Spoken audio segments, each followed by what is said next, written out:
So it looks like the next size will be the profile image.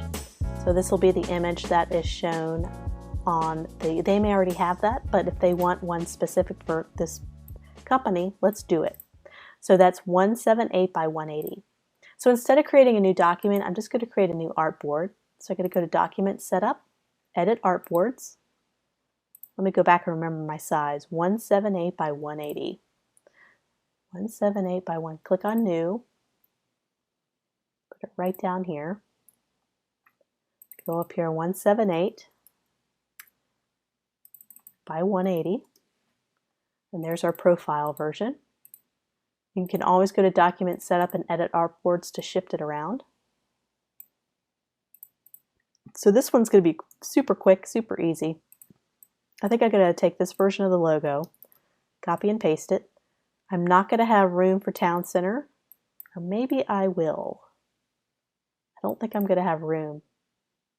I wonder if the client's not going to like that. They're probably going to want to have Town Center, so you're going to want to work that in.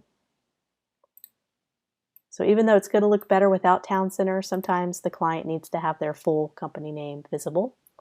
So there that is. That was very quick. So profile image on timeline, that's okay. I think it's 40 by 40, so that'll probably scale down okay. Although that'll have to be the same image scaled down. But it's good to see it as 40 and 40 pixels to see if it'll. And another option is we can have this, but eliminate the whole text altogether at once, and then we can just have the leaf as an option. So they could just use that as a symbol for their profile image. So give them options. They can flip it around if they like. They can switch it out between different things. So let's go down to shared link thumbnail. So this is when you share a specific link, like if this was going to be an article or something on their web page that they're linking to and they want to use this cover photo, this is a good size to use. So 450 by 235. So 450 by 235. Create a new one right here. Make it 450 by 235. Let me double check.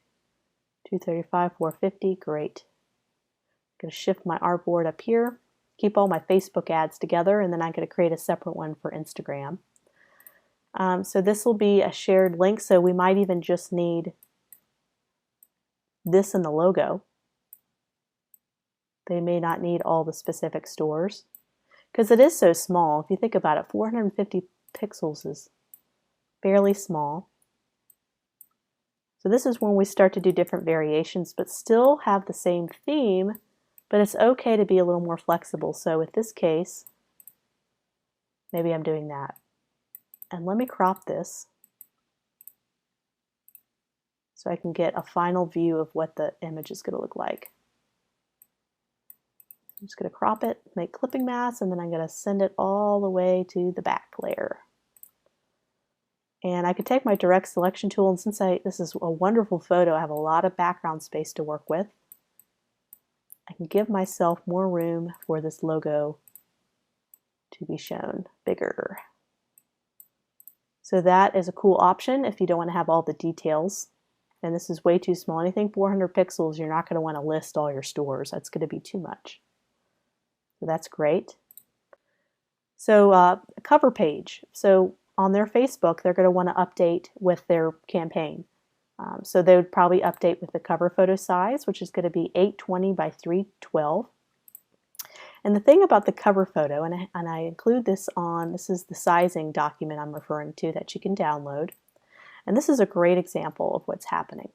So you'll have a cover photo, and I'm going to go ahead and show you a screenshot of a cover photo on Facebook so you can kind of see what image I'm talking about. This is kind of the main fan page or main company page. You're going to have this extra wide shot at the top. But on the mobile version, it's going to be condensed to this pink area right here.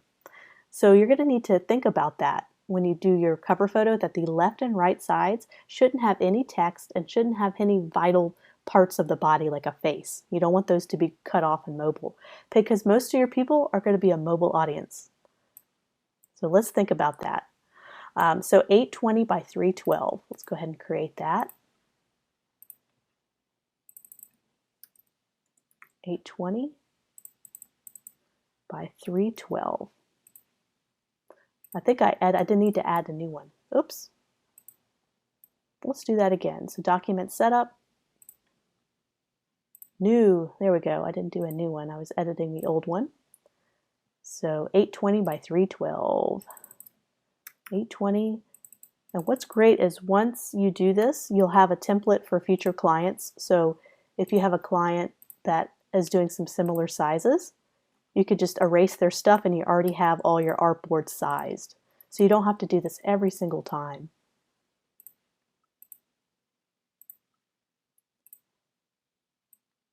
I wonder why it's not allowing me to drag just the one artboard.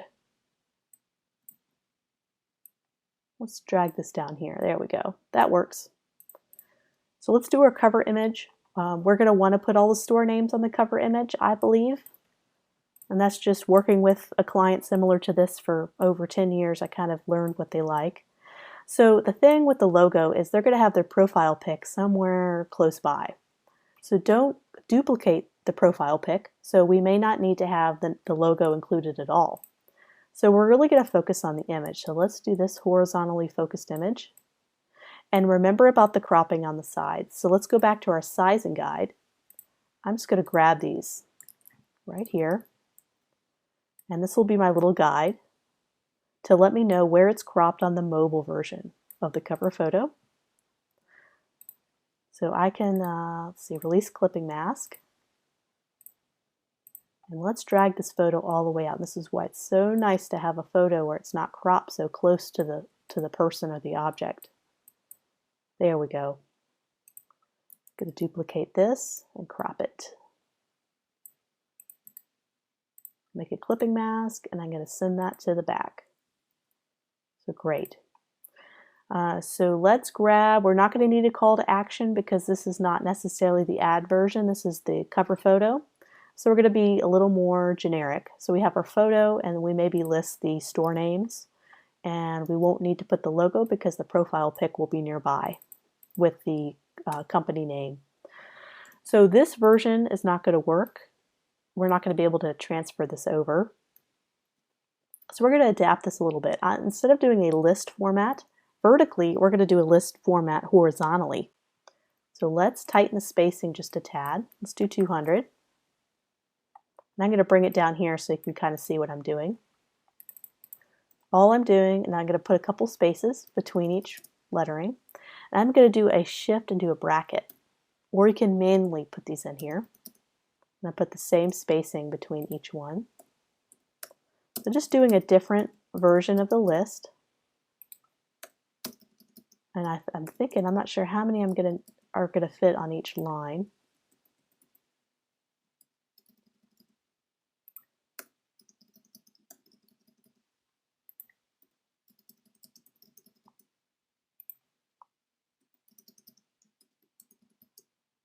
Let's see if I can fit that last one. Make sure my spacings are all equal. So now I can go ahead and bring this up, and we are going to have an issue of things being cropped on the left and right sides. So it could be that this doesn't work with this format because technically this is the real size that when it comes to text. I can't have anything on the left and anything on the right. So all this is going to have to fit and be readable on this size. So can we do it? Does it look good? So that's what we're faced with.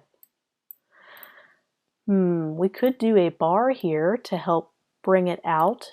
We could do a black bar and move that behind the layering system right here. We can bring out that beautiful blue. And let's bring this pink thing so we can see where it's cut off on mobile view. We could tighten the spacing, maybe only do 100. We can make it bigger. Tighten the leading, just doing some small adjustments. Make that skinnier. But see, now it's covering up the product in this photo. And we don't want to cover up the product up there either. That's kind of the main focus of this ad. So there lies the issue. So this is where you're going to have to make some sacrifices. I wonder if we do something in the middle. That is an option. I can delete that just to kind of see what the cover image would look like. I think we can get away with more spacing, and I'm going back on what I'm just going back and forth on things to find the right match. We can have this fade into a gradient. I can feather this as well.